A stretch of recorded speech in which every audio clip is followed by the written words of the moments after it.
Hi guys, it's Jen here at Check Her Joy, and this time I'm reviewing Much Ado About Nothing by William Shakespeare. I think reviewing is the right word for this. This is my favorite play, period, and definitely my favorite Shakespeare play, so I'm a little bit partial to this. So, this is one of Shakespeare's comedies, which means that it's got a pretty happy ending, and it's a kind of romantic uh, farce of these soldiers trying to woo these women. That's not a good explanation. So what happens in this play is that the men folk have been at war, and the prince Don Pedro leads his soldiers back home, and they stop off in Messina and stay at the home of the governor, Leonato. And Leonato has a daughter, Hero, who is marriageable age, and she catches the eye of one of the soldiers, Claudio. And Claudio is really shy and afraid to talk to Hero on his own. So the prince woos Hero in Claudio's name. And then Claudio and Hero are supposed to get married. Except that Claudio isn't a very strong character. He's easily swayed. First, he believes that the prince is trying to woo Hero for himself so the prince can marry Hero, which is not the case, and which the prince had already said, hey, I'm going to woo her for you. And then later, he is convinced that Hero cheated on him the night before their wedding, and so at the wedding ceremony, calls it off in the most disgraceful way possible, and Hero faints, and Claudio and his party storm out, and then Leonato and Hero and their friends come up with a plan to convince Claudio that Beatrice died of heartbreak, so that Claudio will feel the real ramifications of his actions, and jumping to conclusions, or even just, that was not the time to dismiss her, was in front of everybody so publicly at the altar. That's kind of the main plot. There's also a second plot with two characters, Benedict and Beatrice. Benedict is one of the soldiers, and he is a bachelor. He's kind of older, and he's sworn off marriage, and he's also a joker, and he likes to just kind of make everybody laugh, and especially he and Beatrice have this war of wits going about them, where they are constantly just trying to one-up each other, and it's really hilarious anytime they're together. Like, their back and forth between each other is wonderful. Beatrice is Hero's cousin, so Leonato is her guardian.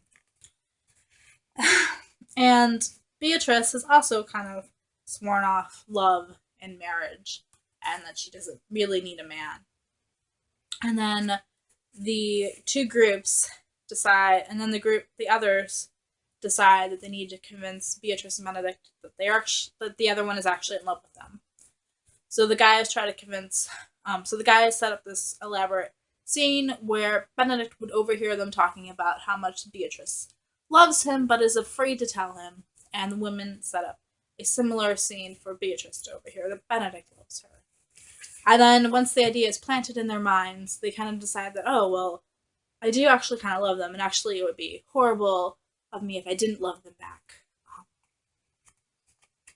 So I love that whole plot line of how Beatrice and Benedict end up together, and they're courting, and even when they are kind of admitting their love to each other, it's still in this very humorous way. There's also kind of a full character in this play in Dogberry, who is the head of the watch, and he's just kind of a ridiculous character who doesn't really understand concepts. Like, he parrots back things that he's heard and uses them out of context. So Dogberry overhears the plot of these villainous characters and how they convinced Claudio that Hero had wronged him. And he tries to get everybody to kind of listen to him, and he talks such nonsense that, like, Leonardo dismisses him at first, and it isn't until after Hero has been publicly called out that he's like, hey, these are the guys that spread that, who helped set up that scene. And just the way Dogberry talks is hilarious. And there's a scene where one of the bad guys calls him an ass, and he just goes on and on and on about how he's an ass. And you guys, even though nobody's writing this down, I want you to remember that I'm an ass. I really love that scene. though it not be written, lest thee not forget that I am an ass. I love that scene. Great. Added comedy. I just really love this play. My favorite version of this is David Tennant and Catherine Tate's version, which was 2011 on the stage in London, but it's been filmed and like recorded and broadcasted. There's also Joss Whedon also did a version of this, and Kenneth Branagh did one in the 90s, which is my first introduction to Shakespeare, is watching Kenneth Branagh's version. So, I really do love this play, guys. I think this is more just why I love this play than an actual full review. I love it terribly much, and if you haven't read Much Ado About Nothing or seen it, you should. Peace out. I love you guys, and keep reading. Bye.